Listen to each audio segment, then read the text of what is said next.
लेकिन उसके बावजूद मुसलमान बीजेपी को क्यों नहीं अपनाता? क्या दिक्कत, उसके दिमाग में क्या है? ये लोग कोई ईरान, तुर्किस्तान, उज्बेकिस्तान, अजरबैजान से आए हुए लोग नहीं है। ईरान से आए हुए लोग नहीं, वो तो चले गए। ये तो पुराने हमारे ही लोग हैं। आपको लग रहा है महाराष्ट्र में ओवैसी का ग्राफ बढ़ रहा है? मैं कुछ वीडियोस देख रहा था कि उनको छूने के लिए, उनके पास जाने के लिए मुसलमानों की भीड़ एकदम उतावली हो रही है। वो क्या फैब्रिकेटेड है अपनी पॉपुलैरिटी दिखाने के लिए, या ओवैसी का ग्राफ बढ़ रहा है? एक प्रश्न ये है कि जो जैसे प्रधानमंत्री नरेंद्र मोदी जब से वो सत्ता में आए, और हमने अपने शो पाठशाला में कई बार फैक्ट्स के साथ दिखाया है कि इस देश में मुसलमानों को घर मिला, शौचालय मिला, राशन मिला, सिलेंडर मिला, और दूसरों से ज्यादा मिला, क्योंकि उनकी गरीबी की हालत जो है वो बहुत खराब थी इस तरह से। लेकिन उसके बावजूद मुसलमान बीजेपी को क्यों नहीं अपनाता? क्या दिक्कत, उसके दिमाग में क्या है? देखिए, बहुत सालों तक ऐसा नहीं होगा। अब ये है, बिल्कुल है, क्योंकि धर्म के नाम पर उनको बरगलाने वाले ताकतें बहुत बड़ी है और उनके मन में जहर भरने वाले लोग भी बहुत है और डर दिखाकर राजनीति करने वाले लोग भी बहुत है। अब देखिए, कांग्रेस धीरे धीरे क्यों समाप्त हुई, तो मुसलमानों को यह ध्यान में आने लगा कि भाई ये पार्टी सिर्फ अपना इस्तेमाल करती है, तो अल्टरनेट पार्टियों की ओर वो शिफ्ट हुए। अल्टरनेट पार्टियों से भी उनका मोह भंग हो रहा है। आज आप देश की पॉलिटिक्स में जिनको मुस्लिम परस्त पार्टियां कहते थे, चाहे वो सपा हो या फिर लालू जी की पार्टी हो या और भी पार्टियां हो, आज उनसे भी एक प्रकार से उनका मोह भंग हो रहा है और अब वो इस तलाश में है कि हमको कोई नया आशियाना मिले। तो अभी एक बड़ी पॉलिटिक्स इस प्रकार से चल रही है कि जहां जो बीजेपी को हरा पाए उसके साथ चलो। मैं ऐसा मानता हूं कि इसके बाद का यह पड़ाव होगा कि उनके ध्यान में आएगा कि सभी ने उनका इस्तेमाल किया है और बीजेपी ही एक ऐसी पार्टी और मोदी जी एक ऐसे नेता है कि जिस नेता ने भेदभाव के बिना उनके लिए विकास किया है, उनको घर दिए हैं, उनके लिए योजनाएं दी है। मुझे लगता है अगला पड़ाव 10 साल बाद, 12 साल बाद, 15 साल बाद अगला पड़ाव यह होगा कि उनको भी ध्यान में आएगा कि भारतीय जनता पार्टी ही एक ऐसी पार्टी है जो सबको साथ में लेकर चलती है। या ये भी हो सकता है कि अभी उनका पड़ाव है कि जो बीजेपी को हरा सकता है उसके साथ चलो, बाद में पता चलेगा कि कोई हरा ही नहीं पा रहा तो बीजेपी के साथ चलो। नहीं, मेरा देखिए, मैं तो जिस प्रकार से पूजनीय सरसंघ चालक जी ने एक बार ये कहा कि भाई ये कौन है, ये लोग कोई ईरान, तुर्किस्तान, उज्बेकिस्तान, अजरबैजान से आए हुए लोग नहीं है। ईरान से आए हुए लोग नहीं, वो तो चले गए। ये तो पुराने हमारे ही लोग हैं। ये हिंदू ही थे कभी न कभी, और उस समय के जो व्यवस्था थी उस व्यवस्था से ये सारे मुसलमान बने। इसलिए मुझे ये लगता है कि कहीं ना कहीं रियलाइजेशन तो आएगा। जब रियलाइजेशन आएगा तो मुझे लगता है कि निश्चित रूप से बीजेपी के साथ आएंगे। आपको लग रहा है महाराष्ट्र में ओवैसी का ग्राफ बढ़ रहा है? मैं कुछ वीडियोस देख रहा था कि उनको छूने के लिए, उनके पास जाने के लिए मुसलमानों की भीड़ एकदम उतावली हो रही है। वो क्या फैब्रिकेटेड है अपनी पॉपुलैरिटी दिखाने के लिए, या ओवैसी का ग्राफ बढ़ रहा है? ग्राफ बढ़ रहा है ऐसा मैं नहीं कहूंगा, लेकिन ये जरूर है कि महाराष्ट्र के कुछ इलाकों में ओवैसी जी को मानने वाले लोग हैं। पिछले समय आपने देखा होगा कि उनके member of parliament Chhatrapati Sambhajinagar से चुनकर आए थे। पिछले समय भी उनके एमएलए चुनकर आए थे, इस बार भी उनका एमएलए चुनकर आया है। नगर पालिकाओं में, महानगर पालिकाओं में इक्का दुक्का कहीं ना कहीं उनके कॉर्पोरेटर्स भी चुनकर आते हैं। तो एक उनका ऑडियंस तो है, इसमें कोई दो राय नहीं, लेकिन बहुत छोटा है। वाइड चुनाव में उनका परफॉर्मेंस कैसा होगा? देखिए, मैं आपको कहता हूं कि छत्रपति संभाजीनगर में कुछ इलाका ऐसा है जहां उनको सीटें मिलती है, धुले में कुछ इलाका है जहां उनको सीटें मिलती है, मालेगांव का कुछ इलाका है जहां उनको सीटें मिलती है, इक्का दुक्का सीट उनको नागपुर में मिल जाती है।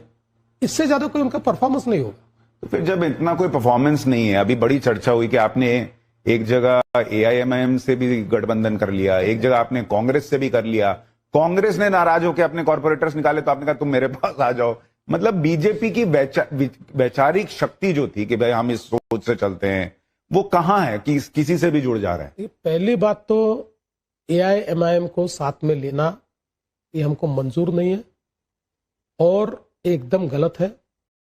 आकोट करके बहुत छोटी सी जगह है, वहां की एक नगर पालिका, जिस नगर पालिका में 15 या 17 हजार वोटर है, छोटी सी नगर पालिका है, उस नगर पालिका में बीजेपी का अध्यक्ष चुनकर आया और नीचे में जो मैंडेट है वो फ्रैक्चर्ड रहा।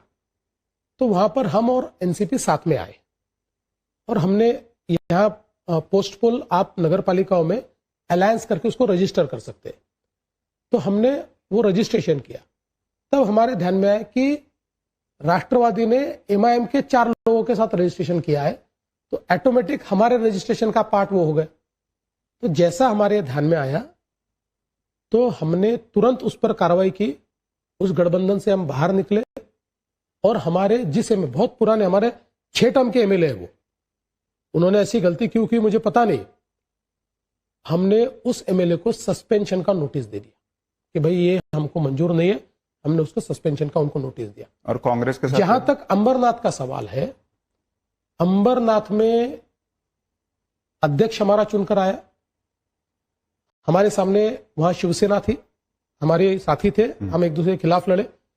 नीचे में फ्रैक्चर्ड मैंडेट आया, तो फ्रैक्चर्ड मैंडेट में मेरा अपना मानना ये था कि शिवसेना और हमने साथ में आना चाहिए। लोकल स्तर पर उस शहर में, अमरनाथ शहर में, जो बीजेपी के नेता है और जो शिवसेना के नेता है, इनमें बहुत 36 का आंकड़ा है। मतलब मान लीजिए कि पॉलिटिकल राइवलरी नहीं है, पर्सनल टाइप की राइवलरी उनमें। तो उन्होंने यह प्रयास किया कि मुझे शिवसेना लेना नहीं है तो मैं किसी और को साथ में लूं, और इसके चलते चूंकि ये जो लोग यहां से चुनकर आए कांग्रेस से, इनमें से कुछ लोग ऐसे भी है कि जिनको हमारे थे वो हमने टिकट नहीं दिया तो कांग्रेस से लड़ लिया और चुनकर आ गए। तो उन्होंने लोकल लेवल पर यह निर्णय किया कि हम इनको साथ में लेंगे। देखिए, उनको लेने का जो निर्णय हुआ वो आघाड़ी में लेने का निर्णय हुआ, ठीक है, उनकी पार्टी में उनकी कार्रवाई की, लेकिन निर्णय उन्होंने यही लिया था कि भाई इनको हम हमारी पार्टी में लेंगे, कांग्रेस के साथ गठबंधन करेंगे, ऐसा निर्णय नहीं हुआ था। कांग्रेस ने प्रीएम्प्ट किया कि अपने लोग पार्टी छोड़कर जा रहे हैं, और प्रीएम्प्ट करके मानो वन अपमैनशिप के लिए कांग्रेस ने उनको पार्टी से निकाला। हम कोई कांग्रेस के साथ गठबंधन करना ही नहीं चाहते थे, हम उनको अपनी पार्टी में लेना चाहते थे। हालांकि यह निर्णय भी नीचे के स्तर पर हुआ। आज भी मेरा मानना है उनको लेना है तो लो, लेकिन आज भी मेरा मानना है कि अमरनाथ में हमारी पार्टी ने शिवसेना के साथ ही गठबंधन करना चाहिए, और मेरी जो भूमिका है वो मैंने हमारे अध्यक्ष जी को बताई।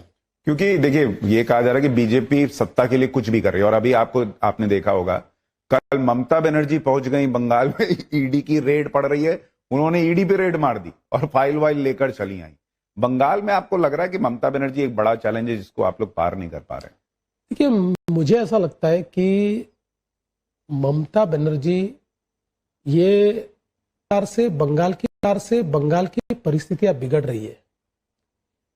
हजारों गांव में एक भी हिंदू बचा नहीं, ऐसा मैं कई बार सुनता हूं, या बहुत थोड़े हिंदू बचे हैं। इस प्रकार से बंगाल में हिंदुओं की परिस्थिति है, और जिस प्रकार से बांग्लादेशी घुसपैठ करते हैं और उनको एक प्रकार से आश्रय देने का काम ये ममता दीदी के माध्यम से होता है। देखिए, मुंबई में बसे हुए बांग्लादेशियों को हमने निकालकर डिपोर्ट किया, तो जब उनको हम ढूंढ रहे थे तो उनके आने की मोडस ऑपरेंडी हम देख रहे थे, तो ध्यान में आया कि कहीं ना कहीं ममता दीदी के नेताओं के माध्यम से वो बंगाल में एंट्री करते, वहां एंट्री करके वहां उनके कागजात बनते, अच्छा, और उन कागजातों को लेकर फिर भारतीय बनकर वो यहां आते। तो हमने अभी उसको डिसैफर किया है, हमने उसमें से कई लोगों को अरेस्ट भी किया है। लेकिन इस प्रकार से केवल चुनावी राजनीति के लिए ममता दीदी अगर अपने देश के साथ, देश की सुरक्षा के साथ समझौता करेगी तो बीजेपी का चैलेंज नहीं है, बंगाल का चैलेंज। तो बंगाल का हिंदू उनके खिलाफ वोट क्यों नहीं करता? देखिए, ऐसा नहीं है, बंगाल में उनके खिलाफ भावना है, पिछले समय भी थी। पिछले चुनाव में जिस प्रकार से उन्होंने हिंसा और अलग अलग प्रकार के हथकंडे अपनाए, इससे वो वापस चुनकर आई। लेकिन अब देखिए, वो चुनाव ऐसा था कि पहली बार ताकत से हमारे लोग खड़े हुए, हिंसा का मुकाबला किया, कितने लोगों को मार डाला हमारे, लेकिन मुकाबला किया। अब हमारे लोगों के मन में डर नहीं है। अब निडरता के साथ, मर मिटने की भूमिका के साथ बीजेपी वहां खड़ी है। मैं तो वहां के नेताओं का और कार्यकर्ताओं का अभिनंदन करता हूं, बधाई देना चाहता हूं। जिस प्रकार के फोर्सेस के खिलाफ वो लड़ रहे हैं वो बहुत बधाई के पात्र है, लेकिन उनके मन में एक ही बात है कि भारत के लिए लड़ना है, बंगाल के लिए लड़ना है, इसलिए वो लड़ाई लड़ेंगे। बंगाल हारेंगे इस बार ममता बनर्जी? पक्का जीतेंगे। पक्का जीतेंगे आप? बिल्कुल जीतेंगे। चलिए इधर लौटते हैं फिर से महाराष्ट्र में आपकी महायुति। मैं कल एयरपोर्ट से आ रहा था, मैंने देखा पोस्टर लगे हुए थे, आपकी फोटो थी, मोदी जी की फोटो थी, बीजेपी प्लस महायुति लिखा था, ना अजीत पवार थे उसमें, ना शिंदे जी थे। तो ये कैसी महायुति है जिसमें आप लोग पोस्टर में उनके फोटो भी नहीं डाल रहे हैं? नहीं, ऐसा नहीं है। देखिए, कुछ पोस्टर ये हमारे लगे हुए, कुछ पोस्टर हमारे उनके साथ लगे हुए, अलग अलग प्रकार के पोस्टर है। कुछ पोस्टर में हमारे आपको शिंदे जी दिखेंगे, शिंदे जी के पोस्टर में मोदी जी और मैं दिखूंगा, या शिंदे जी के कुछ पोस्टर्स में अकेले मोदी जी भी दिखेंगे। ऐसा नहीं है। देखिए क्या होता है कि चूंकि हम लोग एक पोस्टर पे दो चिन्ह नहीं रख सकते इलेक्शन कमीशन के कारण, मतलब हमको उसके अलग परमिशन लेनी पड़ती है। इसलिए हमारा जो कमल का पोस्टर होता है वो अलग होता है, उनका धनुष्य बाण का पोस्टर अलग होता है, लोगों में कंफ्यूजन न क्रिएट हो। लेकिन सिर्फ पोस्टर की बात नहीं, पुणे में देखिए अजीत पवार आपके खिलाफ लड़ रहे हैं। देखिए इसका कारण यह है कि ये हमने आज नहीं, हमने चुनाव से पहले घोषित किया था कि हम 3 पार्टियां हैं, तीनों के ये कार्यकर्ताओं का चुनाव है। नगर निगम का चुनाव नेताओं का चुनाव नहीं होता है। हमारे लिए विधानसभा और लोकसभा में लड़ाई लड़ने वाले कार्यकर्ताओं का चुनाव होता है, और हमारी पार्टियां बड़ी है।